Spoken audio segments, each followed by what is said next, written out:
Die, we're talking about Jojo, can you believe it? But we already covered Resident Evil. Oh wait, that's not uploaded yet. Never mind. What? What does Resident Evil have to do with Jojo? The locker. Resident Evil 2? Whatever. Fine, though. This isn't technically Jojo. Joseph Frost, he's a big deal. This is the spin-off. Those Spoke Kishibe Rohan. And, I mean, with Manana March coming up, did you all think we weren't gonna cover this?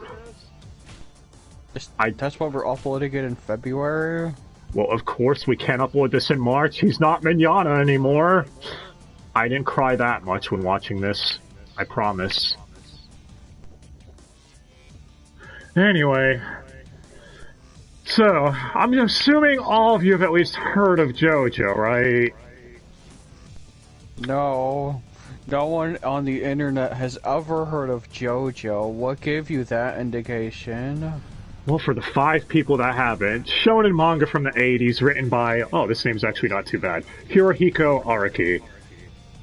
And revolutionized shonen storytelling with how it kept switching protagonists between the JoJo bloodline as the series went on.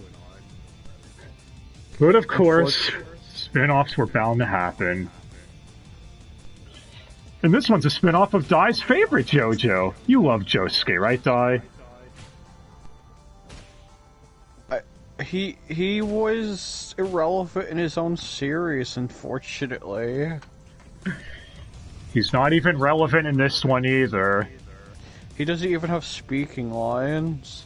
Okay, so JoJo Diamond is Unbreakable, or Part 4, one of the characters in it, named Rohan, would get his own spin-off, hence the title, where it was a series of one-shots, and apparently Hirohiko even said he wanted to use an original cast of characters for each story, but couldn't resist using Rohan because he thought it would be more interesting or hilarious. Because, I mean, is he wrong? And I guess we should establish the thing with Diamond is Unbreakable. Every new character in Unbreakable is an asshole. Koichi's the only one who seems like kind of a nice guy, but he's surrounded by complete dicks. But sometimes he just can't help but snap. But but we're not talking about that. We're talking about this. So, of course, in 2017, Studio Dave, the people behind the whole JoJo anime franchise this decade, would make OVAs based on the Rohan spin-off. I guess they're doing that Fire Force thingy too, but who the hell watches that? As of now, only 4 OVAs exist from what I could find, and they're even a live-action adaptation of Rohan. That sounds really dumb. How popular is fucking Rohan? But yeah. He's a JoJo character.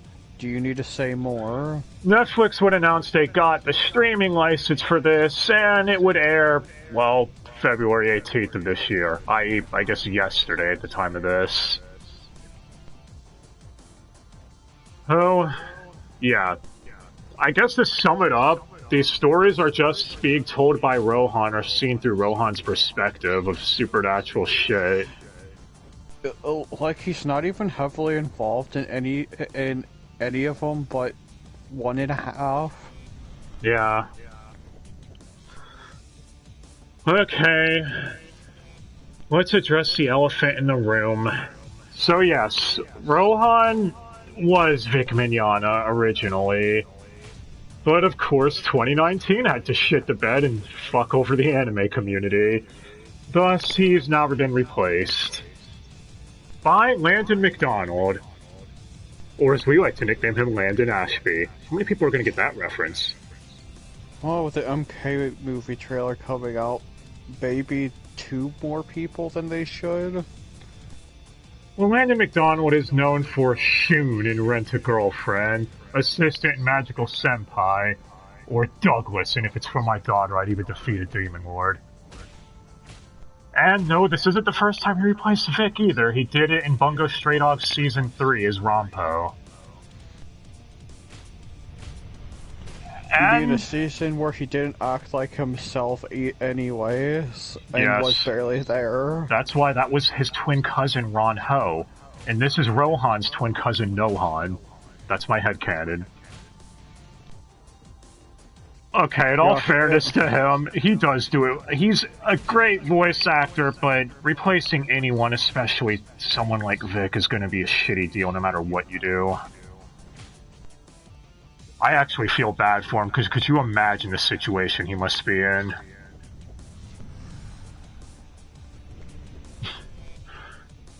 And at least after the first episode, from what we could tell, it sounds like he stops trying to imitate him and starts trying to do his own thing with Rohan. Or he just got more comfortable with the role. Yeah. You decide. Just, I don't know, play rock, paper, scissors with yourself. Whoever wins decides it. How does that work? It just works. But okay. So yes, obviously, I'm not a fan of the change, but that's just me. I think that's going to be the case, though, with anyone who's replacing someone you've heard for like 30 episodes or so. Well, let's move on from Rohan. Let's talk about the other mains that actually do get appearances here. First, we have Koichi, because of course. Seriously, this guy's found his way into everything. He was even in Golden Wind. He was like 2 episodes of that, wasn't he? I think so, yeah. Well, Koichi is voiced by Zach Aguilar, who we've covered here numerous times. And if you've watched any episode of this, you probably already know his nickname. The Alligator. Yeah, he's, I guess, Tanjiro from Demon Slayer, or Levius from Levius. Yeah. And Genos from OPM. And they actually do a good job trying to make at least part of this seem canon, because it opens up with Koichi asking Rohan to help teach him Italian for when he's about to go off to Italy, thus setting up seemingly the events for Golden Wind. Yeah, kind of. Yeah, that's the one continuity link I guess you get.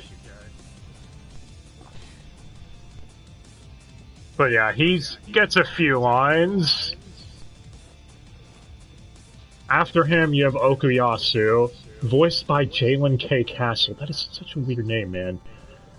We've covered him here before, too. It'll give you a chance to put Persona in the tags again. Yeah, he's Kaneshiro in P5. And in the anime, he had a weird rap gimmick. I still don't understand. I guess he's Archer of Black and Fate Apocrypha. But, or yeah. Or as your autocorrect said, Fate Apollo. Yeah, he did alright too, I guess. He was in a few scenes. I mean, he was playing the character he already played before, so not much you can say. I guess the last one of note is Yukiko, voiced by Faye Mata once again, speaking of Fate Apocrypha. We have a Stofo. Why didn't you just why did you just call this Jojo Fate Apocrypha edition? Because what fun would that be? Anyway, and yeah, you get some scenes with her, I guess. You also get her playing a bunch of ad voices and one-off characters in one of these OVAs. Oh, Studiopolis, never change you. Hey, it's at least one each episode, so it's still pretty. It even happens after you hear Yukiko talk. Yeah, as far as ADR directors, before we start breaking these bitches down one by one, there's only 4 of them. ADR director is Tony Oliver again, so it's still the same. Yeah. I mean, hell, even the scriptwriter's the same. Scriptwriter is still Koi Dao. Or, I guess, new Keiichi from Higu's new dub. Or as his Twitter description handles, he's ruining the script for Jojo because he likes to make fun of himself. And, yeah, honestly, the script was on point this go-around. Like, you got Rohan making comments like, I had to sell off all of my Sailor Moon figurines, my Rurouni Kenshin manga, and my Led Zeppelin records. What was that last one?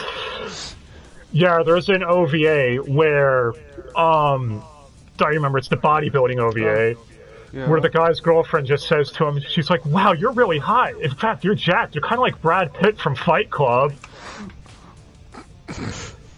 Like, what is this? Like, I'm surprised they were able to get away with all that. I guess maybe Netflix. No, you see, you forgot the canon. The canon is, this is all happening because of Hellsing Ultimate. Because we opened up that can of worms, we're noticing it everywhere. It all started with Willis Space, all those months ago. But okay, so, guess time to break these down. If you don't want spoilers, then GTFO, I guess. As much as we can, break them down. Okay, so OVA 1 involves Rohan somehow going into the priest position at a confessional. Well, How did that even taking pictures of the confessional, and he entered it on the priest's side because the priest wasn't in it. Yeah, and then some guy, voiced by Crispin Freeman, by the way, comes in and tells a story. And then Rohan's not in the rest of the episode until the very end. Yeah. So you get Crispin Freeman narrating a lot of this, and Crispin Freeman apparently killed a guy because a starving guy came in and asked for food. He's like, no, I had to work minimum wage all day, I'm not giving you shit. And what, did he tell the guy to go lift up, do his work for him, and the guy killed himself doing it or something? Yeah, carrying heavy sacks into a warehouse, sacks of, I don't know. If it was that heavy, probably cement, I would assume. Yeah, so the guy, of course, being, well, a starving dude, didn't make it. Starving homeless man. Yeah, he didn't quite make it, but his spirit shows up and threatens to curse Crispin Freeman, basically telling him, he's like, on the day when you are at your happiest, I will come claim your life for my vengeance. And the ghost is Bob Carter, who I don't think we've actually talked about here before, surprisingly. Yeah. I mean, he's Shao Kahn in MK9. He's also Bojack and everything Dragon Ball, or Balrog in Street Fighter. But no, we need to talk about the most important fact, because it's hilarious every time it comes up. He's Justice! In Space Patrol he used to be an investment banker. Yeah, oh yeah, he was an investment banker! Yeah, could you imagine Shao Kahn doing that? Just... You want to make these investments? How dare you! It's official, you suck at investing. But yeah, we couldn't even tell it was him though, probably because of the filter, honestly. Yeah. And well, he's not one of those voices you hear all that much. He did a good job voicing him though. So, Crispin Freeman gets married, has a daughter, and is basically living at the top of the world. It's like, yeah, I'm the happiest man alive. And then, what, doesn't his daughter get possessed or something? Yep. Yeah, and his daughter then sounds like Bob Carter. She sounds like a man. And what the fuck is the minigame they play where he makes him throw a piece of popcorn in the air and he has to catch it when it comes back down? He has to throw it in the air above a lamppost and then catch it in his mouth 3 times in a row. Yeah. And the first time he couldn't see, he got lucky because the glare of the sun. Then the second time, didn't pigeons show up? Yep. It's like, this is so fucking Jojo. Only Jojo could do this. Yeah. And somehow take itself dead serious. And what was the third one? Like, he tried scattering the pigeons with fire or something? He lit the last piece of popcorn on fire and threw it up in the air so the pigeons would be afraid of it. Yeah, but he missed it, didn't he? The sun got in his eye, then he missed it. Yeah, and so Bob cut his head off. And then it cuts back to the confessional, and he's like, you're wondering how I'm alive, aren't you? So yeah, he was a ghost. clearly someone saw The Sixth Sense that week. Or something, because these stories get very weird, guys. Yeah, this is probably the most normal one. By the way, what are your thoughts on necrophilia? We'll get to that. Okay. So yeah, I guess the story ends with Crispin Freeman hearing his daughter is going to be cursed the same way he is. Now that he's, yeah, not among the living anymore, kind of. Yeah. Now the second story, involves a woman, I guess, what, was she cheating on her significant other? Or something? No, I'm pretty sure it was an arranged thing. Oh, okay. Yeah, I was kind of curious about that. Yeah. So we have a lot of us in this. We have... Okay, first, the main female is Susie Young. Or Cha-Cha from Super 860, right, Ty? Get out of here. Okay, fine. Sumugi from Jujutsu Kaisen, or Sumi from Rent-a-Girlfriend. But, yeah. She does a good job voicing the crazy bitch this episode, because, yes, this woman is crazy as hell. By the end of it, man, she comes across as very crazy. Well, that's the point of these reverse vampires. I'll get to that in a second. Okay, so the opens with Rohan talking to, I don't even know who this guy is. Is that like his editor? Yeah, it was his editor. Yeah, his editor, because Rohan, this is the Sailor Moon comment where we talk about where he just sell everything, because he went broke. Because he wasted all of his money in a poor investment choice. And his editor is voiced by Howard Wang. That name, man, that last name. I'm sorry, he's really mature, guys. I'm ashamed of all of you, chat. Every one of you. Anyway. So, yeah, he's the main of Sugimomo. Can we just hear him as the main in Kakashi Goto? Yes. Okay. So he's being used a little bit more now. Anyway.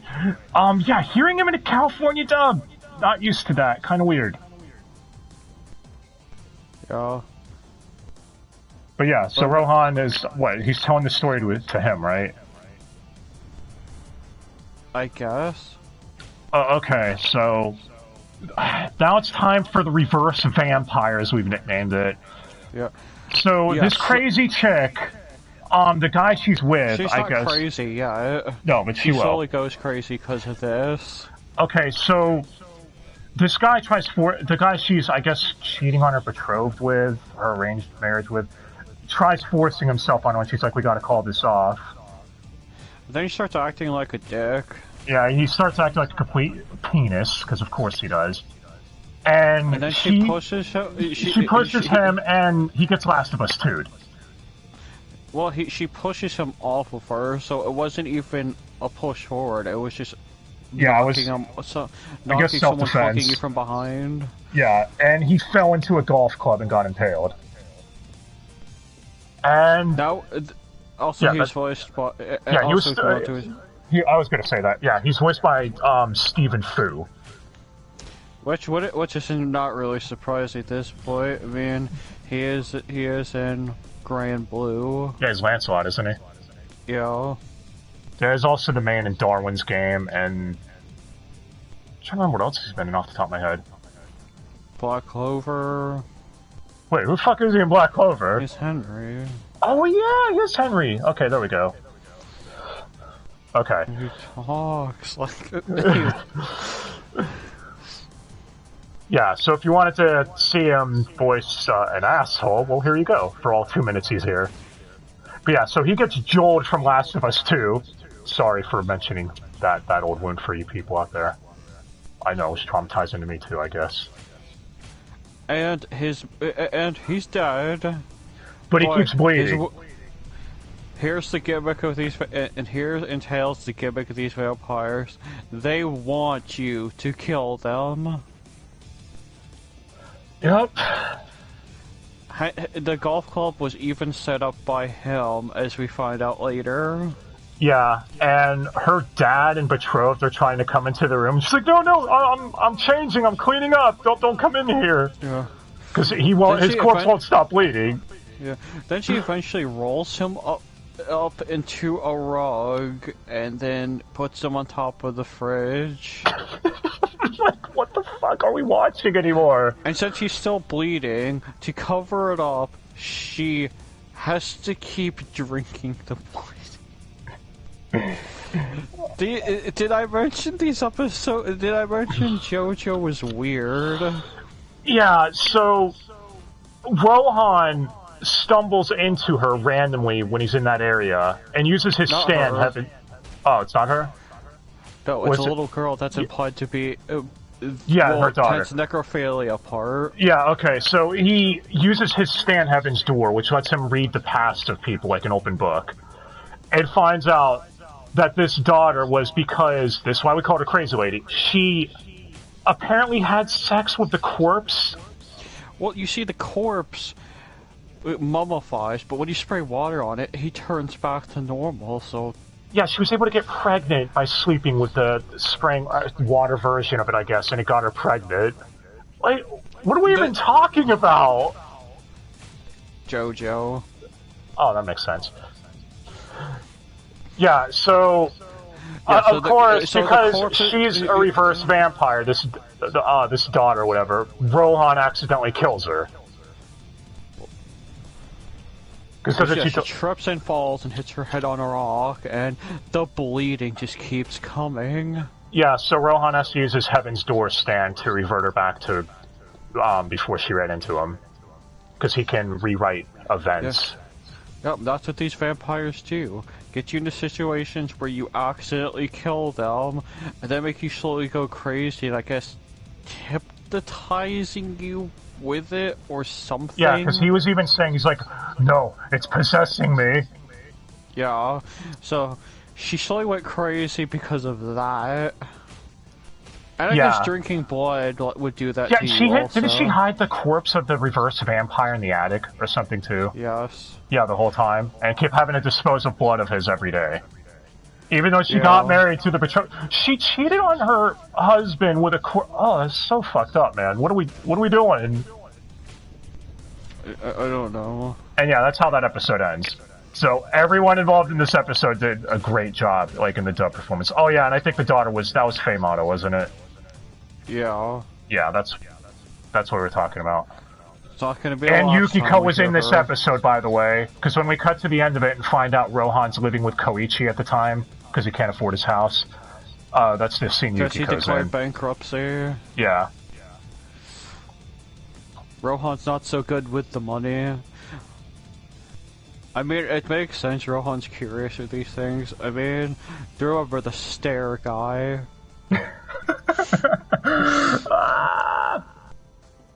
Okay. Oh yeah, we'll talk about Jojo. Never mind. Checks out. Alright, so the third episode, involves Rohan. What is he at a diner with one of his friends? I don't know. I guess it's someone else. Maybe? I don't know who works at his place, but since they're very prominent in this episode, go ahead and laugh again, because you're so mature. Okay, so she's voiced by Brittany Cox. We got Wayne and Cox in the same episode. Anyway, the same episode? This is the episode right after. The same episode of Dubster Dive. Yeah. Lots of dicks. Lots and lots of dicks. No, Richard's not here. Oh man, if only there was someone in this dubcast named Richard. Damn it, old man Joseph Joestar, where are you? Being memed. Anyway, Brittany Cox is probably most recently known for voicing Fischl in Genshin Impact. Yeah, they're also, like a lot of people, in Fire Emblem, 3 Houses. I have no idea who they're playing that. There's too many characters to name off, man. But yeah, then from what I could find, I think they're in a lot of live action shit too. Some people are. Anyway, I actually confused her for Abby Trott this whole episode when hearing her. I'm not gonna lie. You said Because you watch Kuroko. Yeah, and Kuroko, yeah, Abby's doing a similar voice to this one. Like, it sounds really close. Maybe that's just me. Or maybe it's because you haven't heard her, either of them that much. That could be too. Very well be. Okay, so anyways, back to this. She is basically telling Rohan about this private town, like this exclusive town you can buy real estate in. And everyone who's gone there has become a millionaire or something. Moved there because they were a millionaire, became one. Yeah, well, she said that the last guy that lived there became the CEO of a big company in Tokyo, and he only lived there for a few years, and he was 25 or something like that. 25, 28, somewhere around there. But yeah, she basically goats Rohan into going with saying it would be an interesting idea for a story. Everyone who leaves this place becomes a multi-millionaire. Because he's Rohan, he's goated. Yeah. So they go there, and she's warning Rohan. She's like, okay, now this place is very particular about etiquette. Oh man, this place, it's a bit extreme. So, they meet this gnome thing first, right? Or, whatever you want to call it. Go with it, it's Jojo. You're used to it now. Okay. The gnome thing is voiced by Jessica DeCicco? Dickico? I knew that was coming. I don't fucking know how to say that name. Anyway. This is why you should have procced. Oh wait, we looked them up at the last one. Yeah, she's Olette in Kingdom Hearts 2, Lumina in Final Fantasy Lightning Returns, Tsukasa in Fate Unlimited Blade Works, and a bunch of live-action shit. This is one of those VAs that's, yeah, mainly been in live-action stuff. And cartoons as well. Oh, yeah, she was in Psychonauts, so that's cool. Oh, it's finally getting a sequel, isn't it? Yeah, I think I got that VR game a couple years ago. Exclusive to the PlayStation, and then Psychonauts 2, which takes place after the VR game, is exclusive to the Xbox. Xbox bought their souls. Man, that's money. Like, it is like Fallen Kingdom Hearts, holy shit. Gotta own multiple consoles. Anyway, yeah, so she basically guides them, this gnome thing guides them to the main hall, and it's like, okay, sit here, I'm gonna go get the master. But of course, this is just testing their etiquette on how they drink tea and sit and everything. Yeah. And, yeah, the gnome comes back and chastises Rohan's friend because she didn't drink the tea properly. She sat away from the door. Only the host gets to sit away from the door. You madman. You degenerate. Yeah. And, yeah, didn't she, like, walk on the side of the tatami mat when she wasn't allowed to either or something? Yeah, she stepped on the edge of the tatami mat. She's a monster. Yeah, so she begs for another chance. She's like, okay, I failed, but please give me one more chance. They're like, okay, I'm gonna go see if the master will give me another chance. And as she walks away, Rohan's friend gets a call on her. I'm saying, yeah, I know, I'm saying that because it's voiced by a woman. But you're right, I shouldn't misgender. That'd get me kicked off Twitter real quick. Actually, never mind, maybe I should misgender more often. I hate that place. Anyway. It's just a goblin. Okay, so the goblin fucks off, and Rohan's friend gets a call on her phone explaining that apparently her mom and boyfriend got in a car accident. And died. Yeah. And right after getting that news, the goblin comes back. It's like, okay, you can take the test again.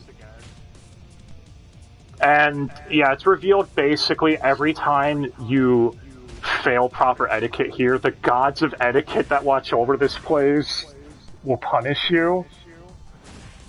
Yes. The gods of etiquette. We'll get more of that next episode. Just go with it. We're Okay, almost but through. aren't the gods like? Doesn't it even show the trees in this place have faces like the living forest? Yeah, the trees in the background all have demonic faces and shit, and are moving around. Yeah, and Rohan's like, "What the hell is this place?" He's freaking the fuck out. Which I'd say this is the one episode he's heavily involved in. Or mostly. This Yeah, is why I said he uses half. he uses his stand to basically trick the goblin to make the goblin fuck up all etiquette.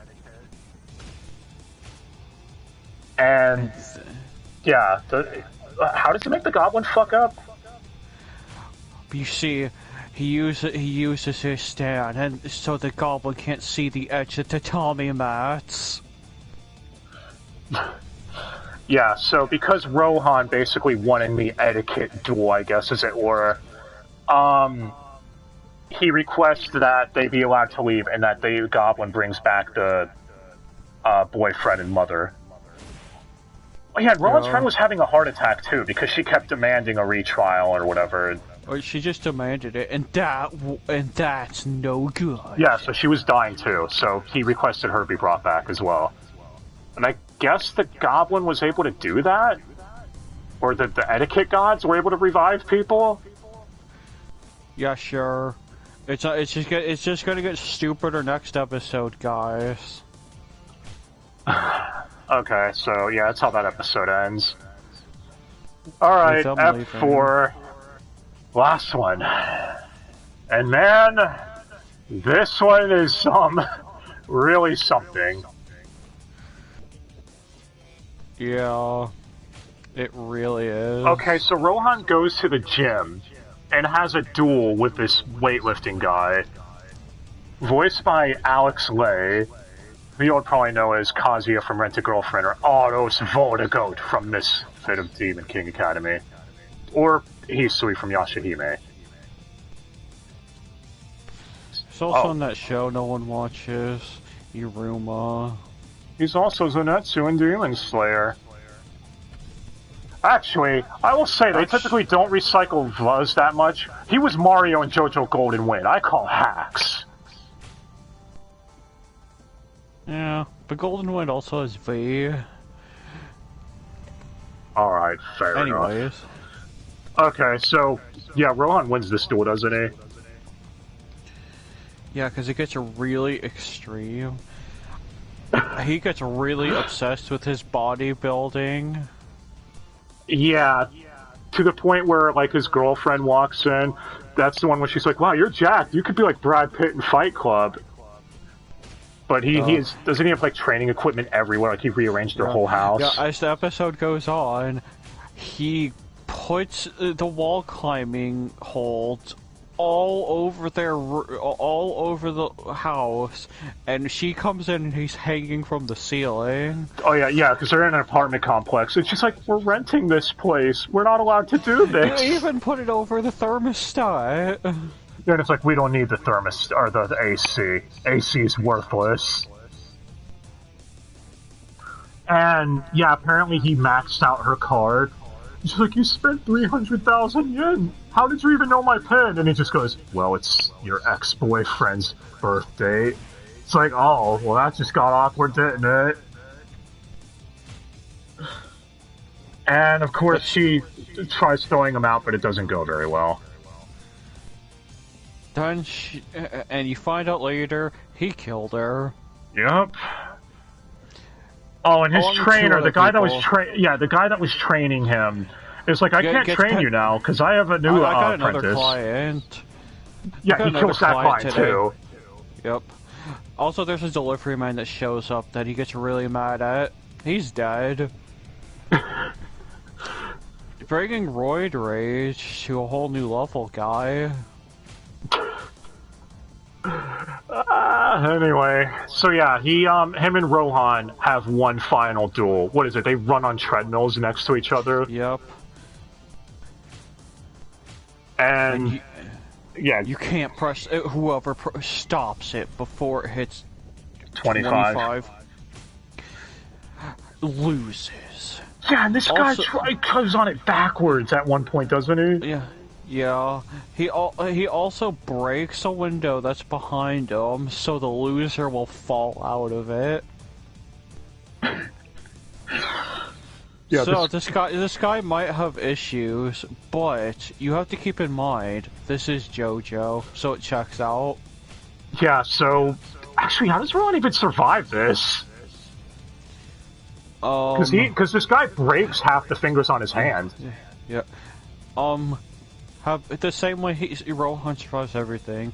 He uses Heaven's Door to cheat, and since the other guy grabbed the switch, he had him turn off his own treadmill, so Rohan didn't fall off. Yeah, because the winner is the one who grabs it first, but you couldn't grab it till it hits 25. Yeah, so Rohan's like, "Oh, you are the one that won this duel, but you kind of lost everything else."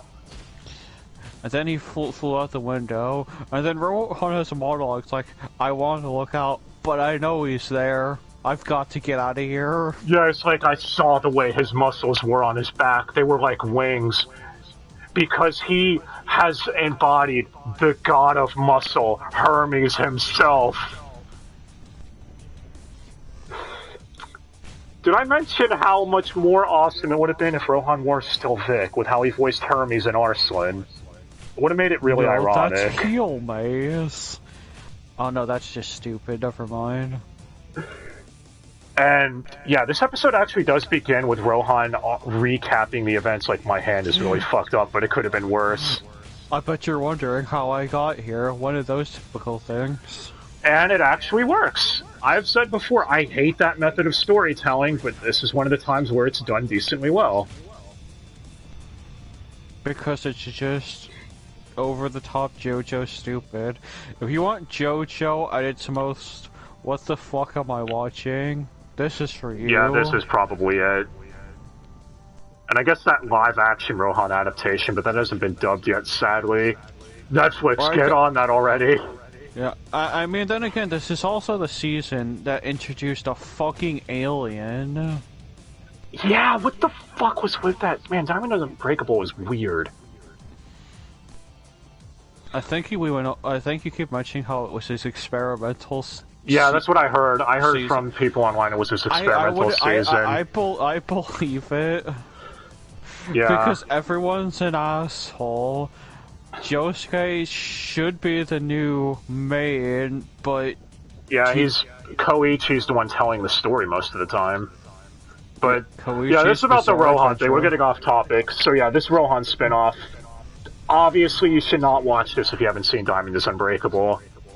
A lot of things will probably be a little confusing. It's still confusing even if you have seen it. Well, because it seems like tell me what that reverse vampire shit was about. Oh, well, clearly that's Dio's distant cousin. Oh, yes. Dio was down for necrophilia. You see, now you're getting it. You see, the stone mask turned him into a vampire.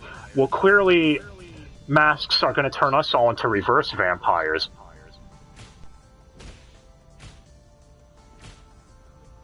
What? Someone had to make a mask joke somewhere in here. Anyway. No, I actually did enjoy this, though. The problem is... yeah, there's no getting around it. It is tainted by the stupid replacement bullshit.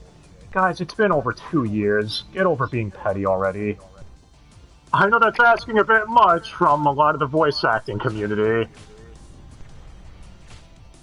Or Twitter in general. Yeah. And I'll give props to Landon McDonald for stepping into that minefield. Again, he did a good job with what he was given. I have no issues with the guy. I think he did the best with what he had, and like I said, I feel bad for him. He's had to go for this shit not once but twice.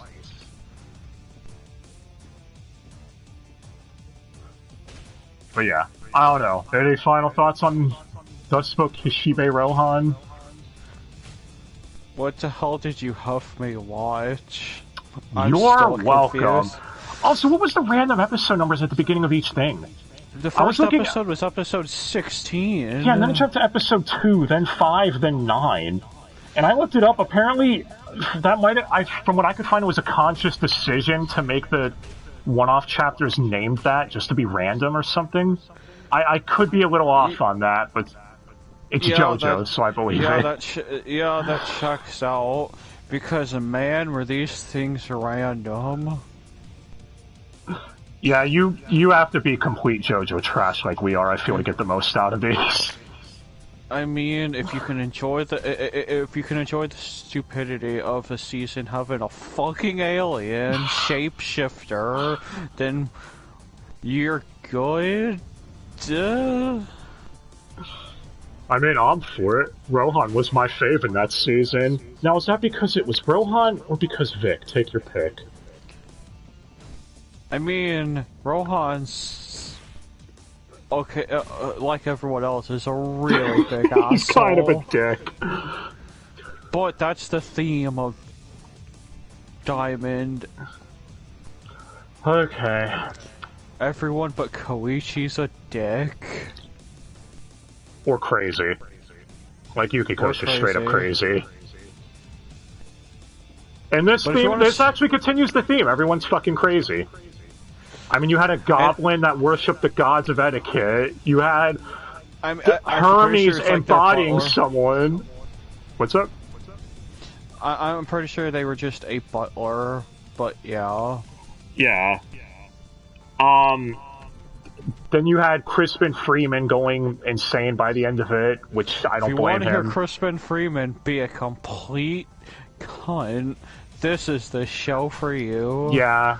I feel like that was Netflix's way, or whoever was casting, I guess maybe Tony Oliver's way of like, okay, I don't have a choice but to replace him because, you know, higher-ups are being cunts. I'll at least get Crispin Freeman in to try making someone happy. Because it's Crispin fucking Freeman. The guy needs no introduction. Like, that's why we didn't even list off his roles earlier. Do we need to? Willis Space. I'm actually glad he's coming back more, because we're hearing him more lately. He's in Demon Slayer and other stuff. Unfortunately, he was in Seven Deadly Sins. We're gonna have to cover Season 4 at some point later this year. Fuck. Okay, anyways, we're rambling now. So, this was sad though. We had to say goodbye to Rohan, and he was an asshole, but he was our asshole. And in his place, we got Nohan, who's just as much of a prick. Who was an asshole? Everyone's an asshole. Welcome to Diamond is Unbreakable. Well, I guess... Just remember, don't try to kill a turtle. It'll never end well. Wow. Wow. You know what, I'm gonna go and sort Josuke's hair now. Well, sorry, this was our last episode, I guess. Yeah, I'm gonna go make fun of him and his fucking pompadour. Him and his smug pompadour face.